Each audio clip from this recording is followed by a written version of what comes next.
Yes, hello everyone, welcome back to The Last Word. Newcastle United have scraped through, we'll probably say that, tonight against Bournemouth, but who cares, we're through to the next round. The draw is live on Thursday night. We might do a live video, so stay tuned for the channel for that, but I'm joined by Carl to my right, and then to the left I've got Harry and Fordy. Johnny's on camera duties, and there he is, and Liam's just, I don't know what Liam's doing, he's updating Facebook or something, chatting to his bird, maybe he's on Tinder, I don't know. But go back and have a look at Scoring the Players. We were live a little bit earlier on because we've come back out strangely to do this video. We've come back up the studio. Anyways, you didn't need to know that. The big talking points, Carl, we were literally here on Saturday discussing the left wing position, and the team is in general very, very strong. Very strong. I mean, Fordy expected it to be that strong. To be fair, I didn't. So he's got it right. Talking sense. Fordy talking sense. Oh no. Callum Wilson started. Yeah. But yeah, it was to see. I was like, we're going for it, aren't we? We're absolutely going for it to go and push on into the quarter final. I was very surprised, but happy nonetheless. I was. Harry, were you? Because that was almost, if not the strongest lineup, barring Maxi's fitness. Yeah, I was expecting that, to be fair. I was expecting a very strong lineup. I wasn't sure about Wilson, but I expected it to be very strong. I think some people played in the friendlies. Obviously, did they have a game on Friday, I think, behind closed doors as well? So it was obviously in preparation for this. I wasn't surprised at all because I know Eddie Howe wanted to progress in the Cups, and so was all fans. So, yeah, delighted with the lineup. And Fordy, of course, you got it right. Do you want to have your moment in camera? God, I hate being right all the time. Said it again. I'm right. Johnny's devastated because I'm right. I said Wilson's going to start. Yeah, I am. Johnny's just put his middle finger up. He said I'm number one. Yeah.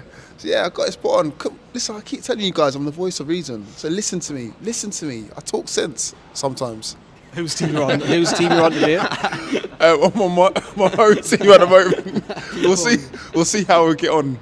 I might be on your team a bit later on, but definitely not on this team. That's for sure.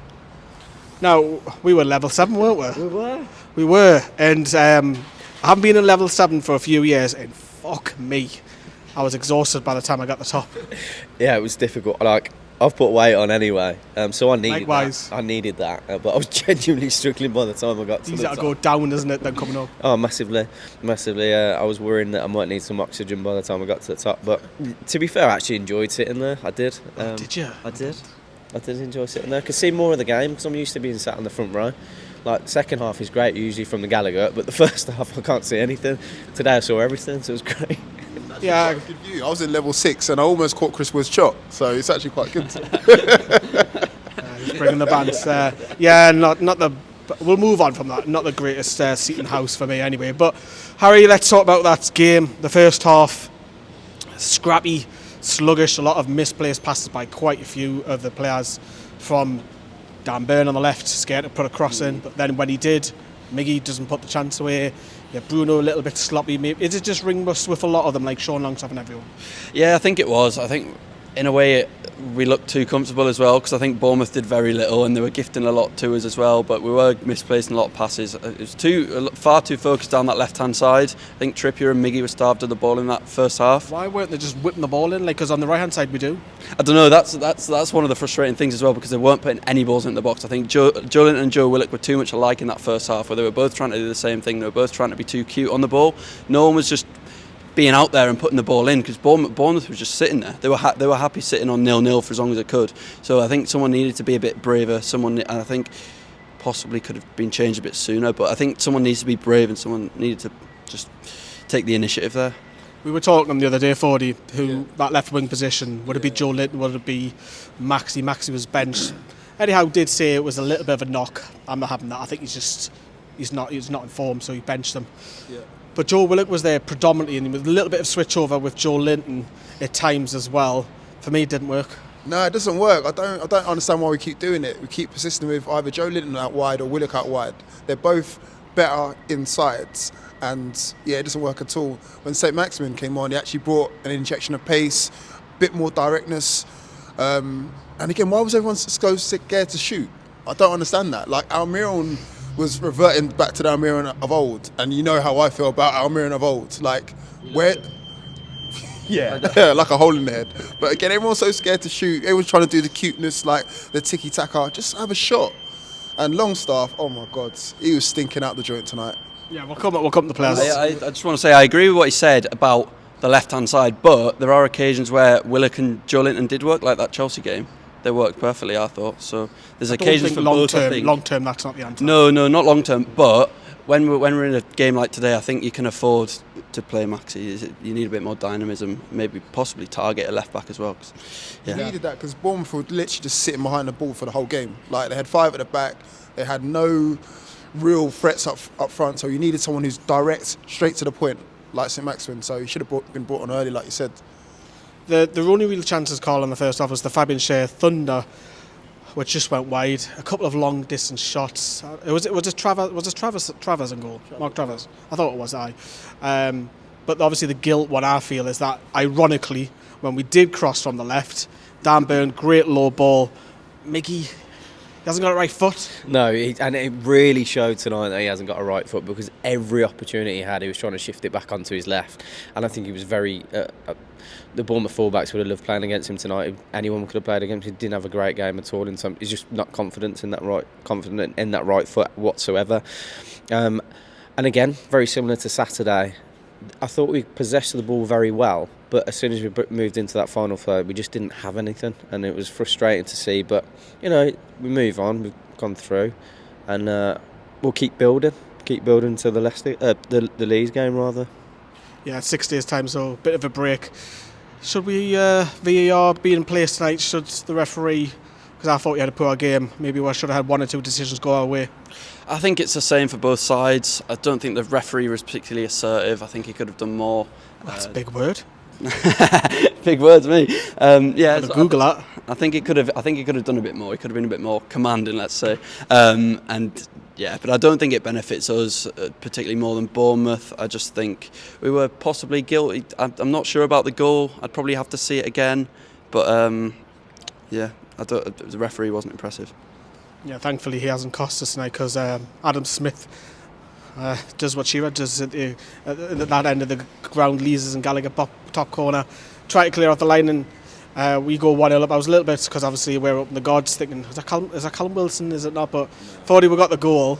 Yeah. Thanks for a massive helping hand, but that second one, we needed that second one. There was a couple of substitutions, yes, you mentioned ASM later on, and to try and kill the game off, Maxi's got the ball, he's breaking through at the Lees' end, he squares at not Callum Wilson, he squares at Chris Wood, who came on for Wilson. He's got all the time in the world, just slot a bottom corner, and what the fuck is he doing? I don't know, as I said before. At least he was offside. Maxi was offside. Now was offside, but he's got to put that away. Still, as I said, it nearly got to me in level 6. Count now, it's offside. Yeah, exactly. Just shows that he's our third choice striker, are you saying? I would say so, because he's Zach and Wilson are strikers. Yeah. Thankfully we were through, but that was just... I caught Johnny just yawning behind the camera, probably because he's watched 90 minutes of that. That's the reason why. So, just goes to show how exciting that was.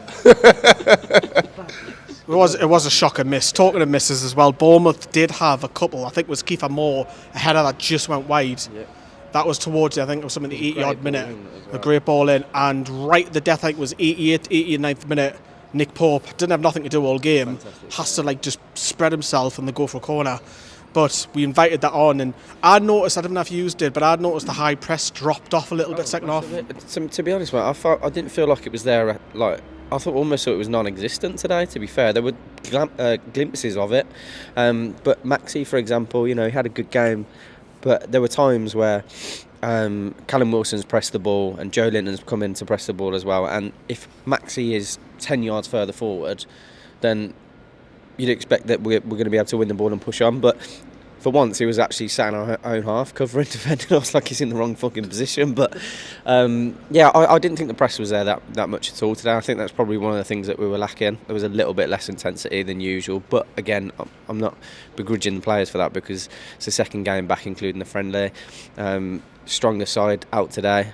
And like I said, I think it's just building back into where we were before the World Cup. Very laggy performance. However, Harry, the positives are it's another clean sheet. We're in the next round of the Carabao Cup, which is the last 8 now. Yeah, all positive. Hopefully we get a friendly home draw against a weaker side in the next round. But yeah, fingers crossed. All good going forward. Happy to be in that next round.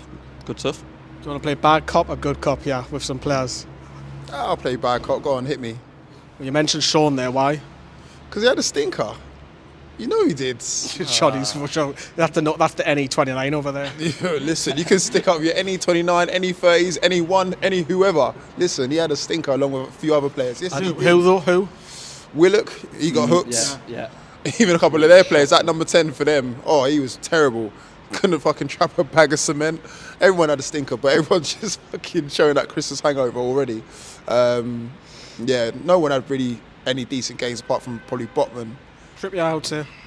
Trippier, yeah. I don't think Wilson did too much wrong. He just didn't really have a proper chance. Pope was good. Made 2 very important saves. Who hit that absolute sting into Callum Wilson? Was it Botman in the first half? Can't remember. Like 70-yard absolute sting. I don't know if it was Botman. It was absolutely disgusting, but that's means about all disgusting means good. Yeah. That's what disgusting means. That's That's probably talk. Disgusting means good. So we have, before we wrap up, we've got, obviously, check out the score on the players because we don't want to go and spoil too many of them. But we've got a 6-day break now. I think it's a good thing because I think if we had a game in 3 days, Harry, it probably would have been a different side. Yeah, I agree. I think it's a good thing because obviously they can rest. They can use this as not a warm up because obviously we wanted to win the game, but help them build up the fitness for the Leicester game and on to the next one. I think as you say, it is a very good thing because we don't have to balance the 2 competitions. It's mad that we're going into the new year 40 and we're still in both cup competitions and we're third. Hit the dizzy heights. Easy now. I mean, could be planning trips to Wembley soon. Imagine that. Newcastle playing at Wembley. When was that? When was the last time we played in Wembley again? And we got beat off Spurs 1-0. Young Min Sung. Oh yeah. But actually in a cup final though. Not Knowledge! Pretty good that. but, Pretty good that. yeah. So Year 2000, last time in the final. I think it was. Was it Cardiff afterwards? Chelsea. Someone had it. I don't know what Johnny said. Rob Lee. It was the last time Wembley. I think we played at Cardiff, didn't we? Yeah. I think got beat off Man U 4-1, didn't we? But yeah, we're in both cup competitions. We're sitting 3rd in the league. It's Christmas. Videos will still keep rolling here on NFTV. We'll probably do a live draw on Thursday and we'll roll into Leicester on Boxing Day. But from all of us here and Liam behind the camera, point the camera at Liam, look at him. If you can't help the homeless this year, please do. Thanks everyone, take care. Thanks Johnny, bye bye.